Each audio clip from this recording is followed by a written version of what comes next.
السلام عليكم. في المملكة العربية السعودية وبالتحديد سنة 1985 في واحد سوداني اسمه البشير. البشير دخل المملكة العربية السعودية عن طريق التهريب في البحر. المهم كعادة أي حد عايز شغل نزل المملكة العربية السعودية وقعد يدور على شغل لمدة 6 شهور، ولكن ما كانش لاقي أي شغل لحد ما وقع في واحدة ست كبيرة عايزة واحد يرعى لها الغنم بتاعها. فقبل طبعا مع ان المرتب بتاعه كان بسيط ولكن كبداية شغل يعني. عدى سنة ونص والبشير كان شغال مع الست ديت بكل امانة وبكل صدق لدرجة انه عرف عنها كل حاجة. طبعا هي وثقت فيه وولادها كمان وثقوا فيه. البشير هنا عرف كل حاجة عن الست العجوز، عرف هي بتقبض كام وبتاخد كام طبعا عشان راعي الاغنام بتاعها، وفي نفس الوقت بدأ انه كل يوم يخش جوه البيت عشان يعرف هي بتحط الفلوس اللي بتاخدها منين وشايلة الدهب بتاعها فين. ليه؟ لأنه كان عنده خطة شيطانية عايز ينفذها. وكمان خد المفتاح بتاع الشقة من ورا الست دي عشان يطلع نسخة على المفتاح. ليه؟ لأنه كان عايز يسرق محتويات الشقة دي كلها ولكن بدون ما أهل الشقة نفسهم يعرفوا إن هو اللي سرقها. فإزاي بقى يسرق الشقة من غير ما هم يعرفوا؟ هنا بدأت الخطة بتاعته. البشير راح للست وقال لها إنه ضروري لازم يرجع السودان عشان يطمن على العيلة وعشان مراته تعبانة. فهنا طبعا عشان الست بتثق فيه وكلهم بيثقوا فيه زي ما قلنا، قالوا تمام وسلم لنا عليهم كمان. وهنا بقى بدأت الخطة بتاع البشير تتنفذ، والست ادت له كمان شهرين شغل مقدم لما عرفت ان هو مسافر عشان مراته تعبانة. ولكن بقى خليني اقولك ان البشير ما سافرش السودان اصلا، هو ما خرجش من السعودية.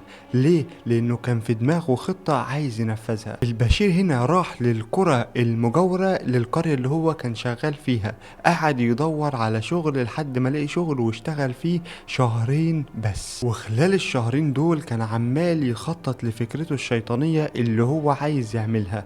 وفي يوم من الايام بالليل قال خلاص انا هنفذ اللي عايزه النهاردة. وفعلا راح طالع للشقة بتاعت العجوز اللي كان شغال فيها وكان معاه فاس، وهو عارف ان الست في الوقت دي بتكون نايمة. المهم دخل لمكان الخزنة، وطبعا زي احنا ما قلنا ان الست كانت بتثق فيه فكان عارف الباسورد بتاع الخزنة. دخل فعلا وفتح الخزنة وخد كل الفلوس وكمان راح لمكان الدولاب وخد الذهب بتاعها. فاثناء بقى ما هو بيسرق الشقة عمل صوت، فالست على طول صحيت وراحت فاتحة النور. واول ما شافت البشير هنا على طول ما استناش وراح ضاربها بالفاس على راسها وراح قتلها. المهم خد كل حاجة قدر عليها وبعد كده فورا خرج من البيت وراح على اخر مكان كان شغال فيه من شهرين، اللي هو قرية جنب خميس مشيط. في تاني يوم بقى واحد من ابناء الست ديت راح عشان يشوف امه. المهم استغرب من حاجة كانت واضحة له جدا. امه ولا قاعدة بتطبخ ولا كمان بتوكل الغنم ولا بترعى غنم ولا بتبيع غنم. ففي الوقت ده بالذات امه كانت بتبقى نشيطة جدا انها تطلع تقعد جنب الغنم بتاعها. وكمان لاحظ ان الباب بتاع البيت مقفول، فراح طبعا على نياته بيفتح الباب. واول ما دخل البيت اتصدم بالمنظر اللي قدامه. ايه هو؟ امه مرمية على الارض ومقتولة والدم مغرق كل مكان. الشاب ده بلغ الشرطة على طول، وهنا الشرطة وصلت فورا وبدأت انها تلم الادلة كلها اللي في مسرح الجريمة. وهنا بقى نرجع للبشير اللي طلب برضو من الراجل اللي كان شغال عنده في القرية اللي جنب خميس مشيط، طلب منه انه لازم يرجع السودان فورا عشان عنده ظروف عائلية. وهنا طبعا الراجل ما كانش عارف ان البشير ده قاتل، فطبعا وافق على طول. قال له ده انا اهلي عيانين ولازم ارجع لهم دلوقتي ومش عارف ايه. فالراجل قال له ربنا معاك وراح مخلي البشير يسافر. طبعا البشير هنا رجع السودان فعلا عن طريق البحر، تهريب تاني. بعد ما رجع كان معاه طبعا كل الذهب وكل الفلوس اللي كان سارقها من الست الاولانية اللي كان شغال عندها. المهم هنا ان الشرطة بقى فضلت تسأل ابناء الضحية الاولانية وكمان راح الغنم بتاعها الجديد، لانه بعد ما البشير البشير قال لهم انه سافر السودان، جابوا راعي اغنام جديد.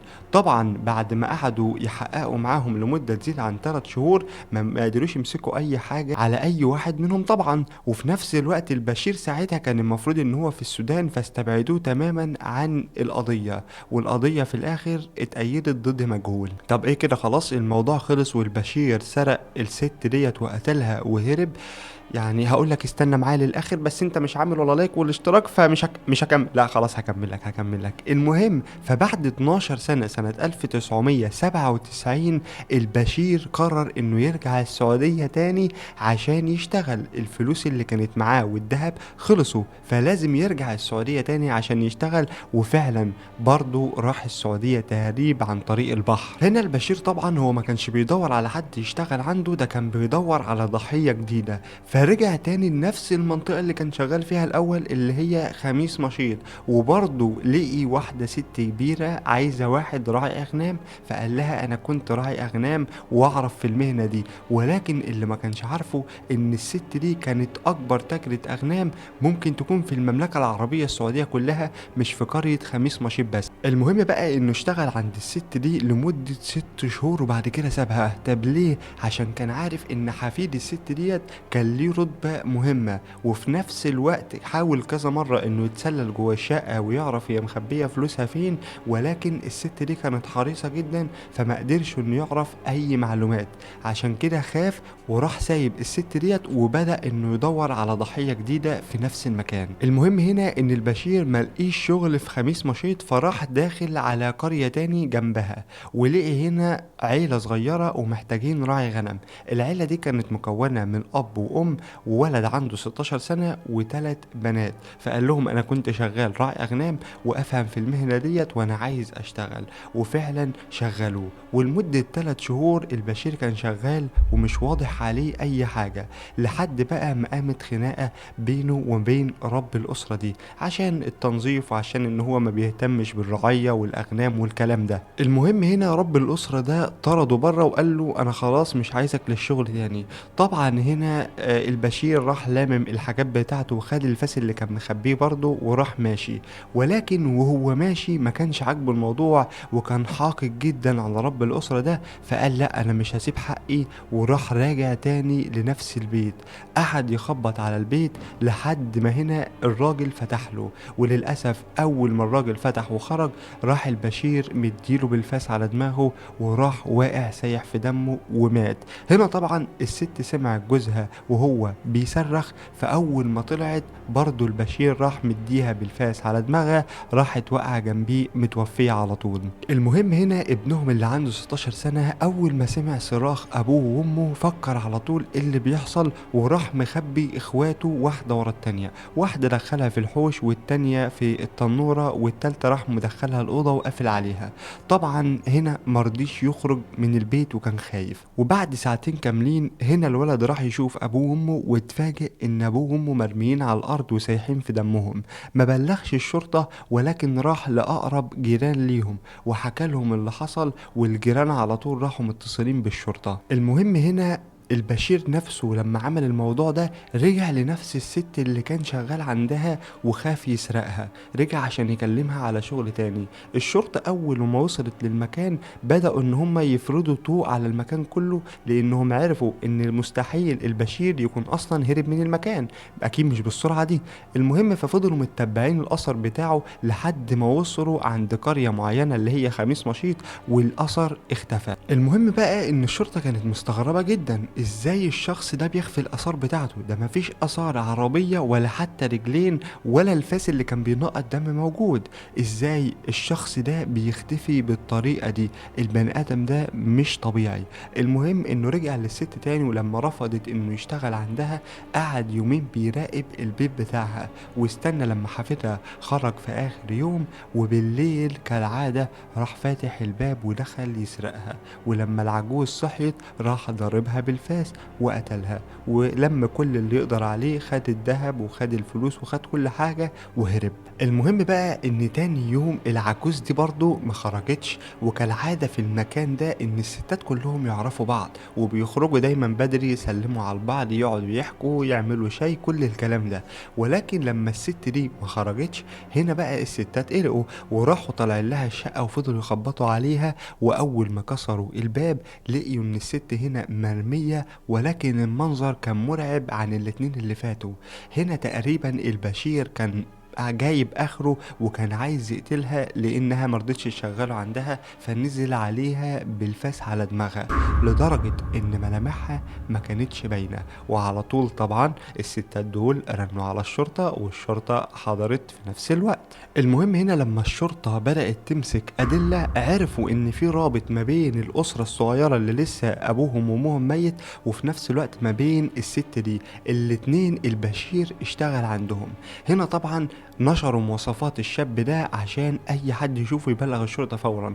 والناس عرفت إن في سفاح في القرية، وكل الناس كانت خايفة إن الدور يكون عليهم هما. كمان حفيد الست دي عرض 100,000 ريال سعودي لأي حد هيجيب بيانات عن البشير. المهم إن القضية دي اتحولت لقضية رأي عام وسمعت في السعودية كلها. وزي ما معروف عن الشرطة في المملكة العربية السعودية، فهم معروفين إن هم مفيش قضية بتاخد عندهم وقت، بالكتير قوي يوم، ده لو وصلت لليومين. ولكن البشير ده كان في حاجة غريبة، عشان كده ما كانوش قادرين إنهم يصطادوه. المهم بقى في قرية جنب قرى خميس مشيط اسمها أحد رفيدة، لقي شخص كان مارد بجنب مقبرة، شاف ان في حد مستخبي جنب المقبرة دي.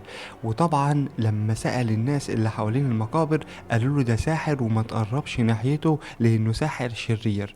المهم بقى ان الشاب ده ما خافش وراح مبلغ الشرطة، قال لهم انه شاف شخص مستخبي جوه مقبرة. وخلي بالك المقبرة دي او المكان ده يبعد عن خميس مشيط 5 كيلومتر. الراجل هنا شك ان ده ممكن يكون السفاح اللي الشرطة كانت نشرة مواصفاته. المهم ان الشرطة هنا فورا اتحركت للمكان وطوقوا المقابر كلها عشان ما يكونش ليه اي مخرج. وفعلا اول ما فتحوا عليه المقبرة ودخلوا قبضوا عليه لقوه انه فعلا البشير. المهم ان افراد الشرطة خدوه وراحوا لمدير الشرطة بنفسه وبدأوا يحققوا معاه. وهنا بقى المفاجأة وهم بيحققوا معاه.